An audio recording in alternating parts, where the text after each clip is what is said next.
Bill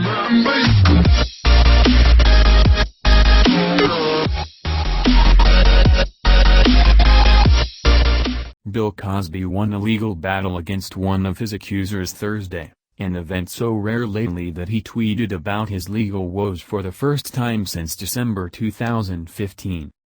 A federal judge in Massachusetts dismissed a defamation lawsuit filed against Cosby by accuser Catherine McKee, ruling that she had no legal basis to claim the comedian defamed her by defending himself against her accusations.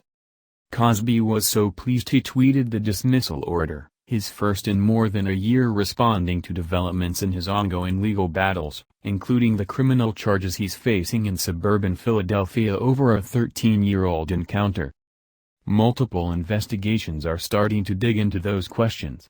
For now, though, let's take Trump's bewildering reluctance to criticize Russian President Vladimir Putin at its most benign, face-value interpretation that he simply wants to reduce tensions between two nuclear-armed powers. Vladimir Putin at its most benign, face-value interpretation that he simply wants to reduce tensions between two nuclear-armed powers. It would be great if we could get along with Russia, Trump said at his rambling news conference on Thursday, adding that the false reporting by the media makes it much harder to make a deal with Russia. And what would such a deal look like?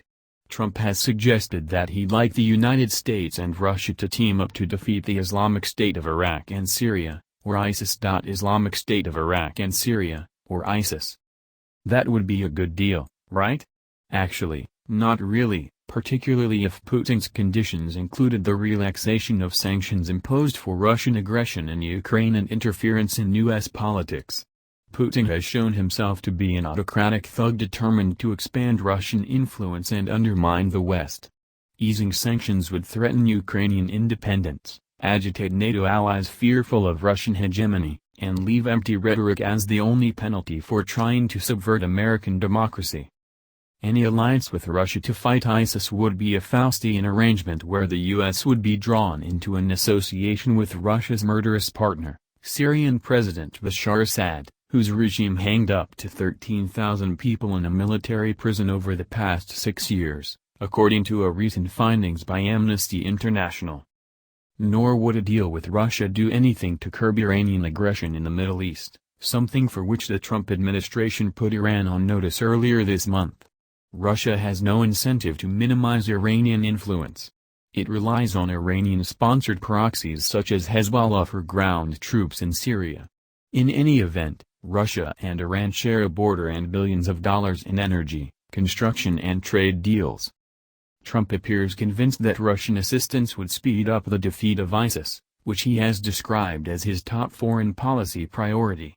Crushing the terrorist organization is vital.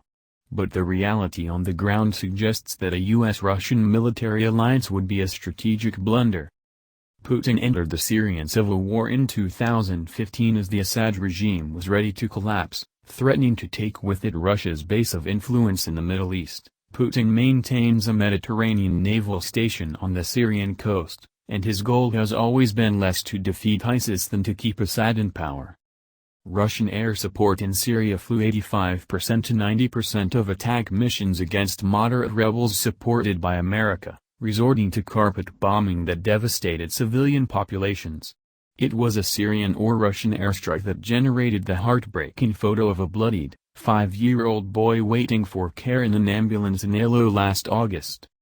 Trump's ex-national security advisor Michael Flynn, forced to resign this week after lying about discussions with the Russians, was a strong advocate within Trump's inner circle for closer ties with Putin, urging the sharing of intelligence and operations to fight terrorism.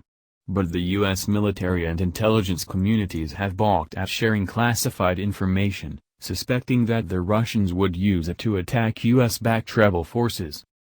The only military gains ISIS has made in recent months have been against Russian-backed Syrian forces in the city of Palmyra.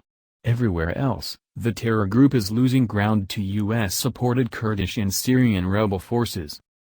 Despite Trump disparaging current efforts to defeat ISIS, the supposed caliphate established in 2014 is starting to crumble, losing well over half its territory in Iraq and more than a quarter of it in Syria. The commander of the U.S.-led coalition in Iraq, Lieutenant General Sean McFarland, estimated last August that 45,000 ISIS fighters had been taken off the battlefield.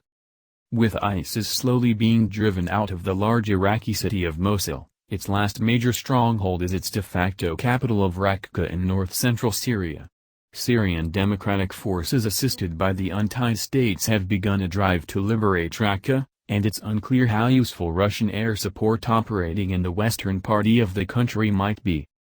Putin is already testing Trump by deploying cruise missiles in an apparent violation of an arms control treaty, running a spy ship close to the east coast, and allowing his fighter aircraft to buzz a U.S. warship. Trump described these actions on Thursday as not good. The same words can be applied to the idea of a deal between America and Russia.